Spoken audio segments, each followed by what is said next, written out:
Polyphia have a brand new music video that's out. I know you haven't seen it. I have not seen it. Let's go check it out because what we're just talking about is very relatable, I think, in terms of what's kind of Polyphia is going through in their rise of success at the moment. Why don't we check it out? Let's watch this. There's a new music video by Polyphia called Neurotica. That's a Meshuggah song title. I already love it. So why it's don't a great Meshuggah song. Why don't we check it out? What if it's a cover? Maybe it is. You haven't seen this yet. I have not seen it yet. Let's check it out and see what it's about.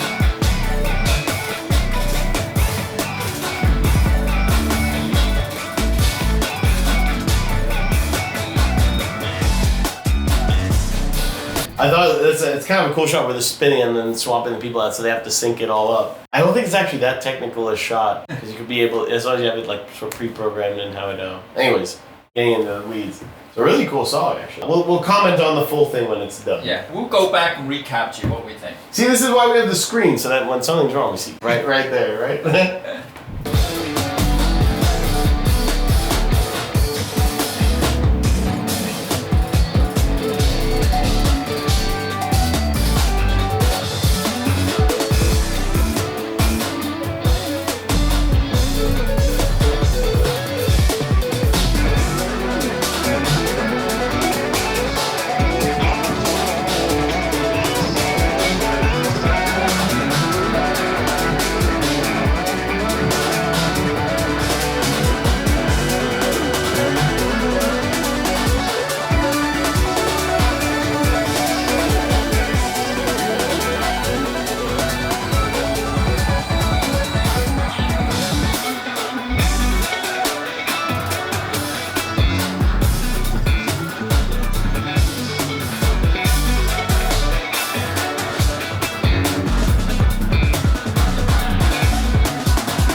Sick? That was sick. That was really sick. What do you think? I think it sounds very Polyphia, which I think is probably some of the highest praise you could ever give a band. They've like defined a sound that you'd know it's them. If you heard that, you'd be like, that's Polyphia, or a band that's ripping off Polyphia. That's a pretty amazing thing to be able to say about a band. Like, you've defined such a sound that you could tell it's them instantly, or they've influenced other bands so much that they would sound just like them, and that's what it sounds like.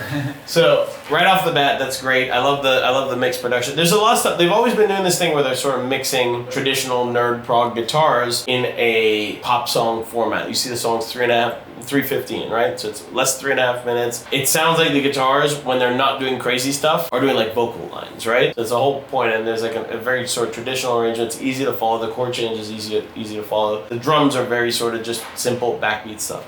And then they're throwing in all these little bits, like with the drums, like doing like the gospel chops kind of stuff, which doesn't interact with the beat just being simple, but gives it flavor and some flair. And it's the same thing on the guitar, and they have a very unique style. It's very tough to perform, so it's technical. And then on top of that, it's tough to cop without sounding like you're just trying to sound like Polyphia. So they've created something new by basically taking these elements, which it's very clear they're just genuine fans of. Someone who is not a fan of these individual elements would not be able to bring it together in a cohesive way. But it sounds good because they like all these things. They're bringing it together. No one really thought to bring these elements together. Oh, let's bring like nerd guitar and hip hop. Like, no one ever thought to do that.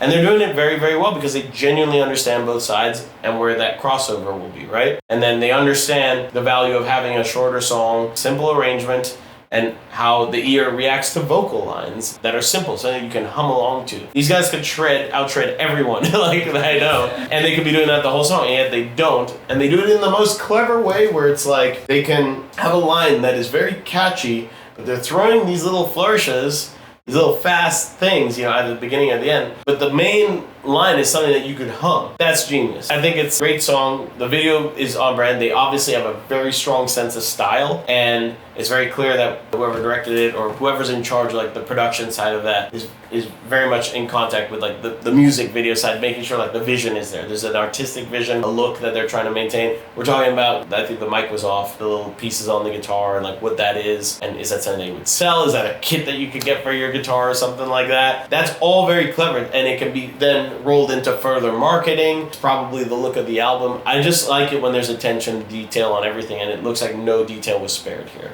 So that's my reaction. I think it's pretty crazy, right? You never thought instrumental guitar would be cool again. Yeah, that's a great way of putting it. That's a concise way. They made instrumental guitar cool again. Toasting kind of came out Animals as leaders to be kind of push the boundaries there. And then we're looking at guitar instrumental from another different angle that we never seen before. But what Tosin did is he pushed it more for like musicians, where it's like, you can do that? Like, what? I'll show Animals as leaders to a lot of non-musicians. They'll be like, this is cool, but you know, it's a lot, right? You don't need to be a musician to enjoy that. And you'd be like, oh wow, these guys are very good at their instruments, like as an aside. I feel like the kind of people who listen to this and would say that would also say that about guitarists that aren't good, you know? So they'd actually be right in this case. That's the beauty of it, is that they can reach the people that our bands would really struggle to, because way too far down the nerd scale. And they're managing to sneak that stuff in so that guys like me are like, whoa, I see what you're doing, that's awesome. But then the average person who doesn't know anything about music, who just wants something that sounds good, has a product that actually sounds good to listen to. I could see the word like sellout or genre change or whatever like get thrown at them, but I think it's very genuine. I actually think you only can pull this off if you do it genuinely.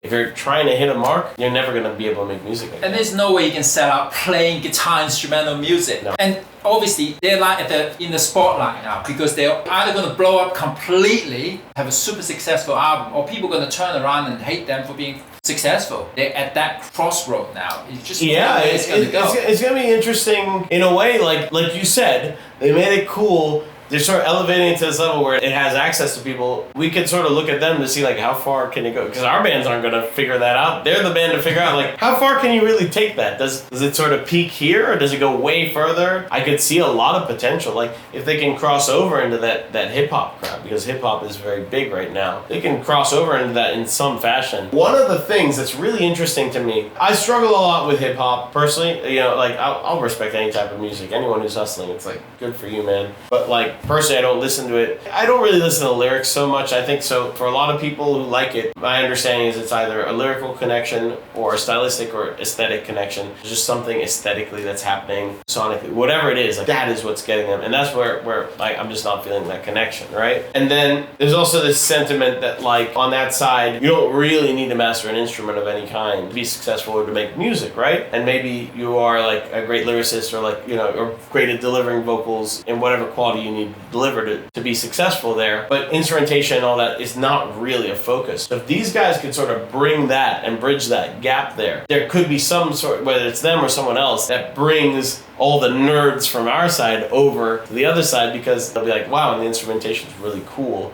And that could be sort of our gateway drug into that world. And it's also putting guitar in the forefront of popular music. We've been dying for guitar music on the radio. I mean, the only time I hear maybe some guitar music is John Mayer. That's about it. That's the last of it, And I look at this way, like we talk about Nita Strauss doing a pop gig now, Demi Lovato. She's like, well, you're bringing guitar out in the world here, showing something else that is not easy to do. I think, you know, when DragonForce started, guitar was just there. Yeah. It was coming back. Shredding was like on its way back, guitar solo and everything. I mean, I think you guys did a lot of good for that. That combined with Guitar Hero and all that made it cool, because then you have gamers. That was like for that moment, and then you're right, like then it just sort of disappeared after that. There wasn't really anything to sort of carry the torch from there, and it became like a really underground nerd thing. So maybe you're right. Maybe there is some power wielded by these like pop bands or whatever that could like bring out guitarists in the interest of making it more of a mainstream thing, you know? Hey, you guys, write this in your comment. Let us know, let Misha and me know. Let me know in the comments. I'll read every one. What you think about our reaction to this new POLYPHIA song. Write in there. And make sure you follow Misha on social and PERIPHERY on YouTube, and of course DragonForce and Herman Li YouTube.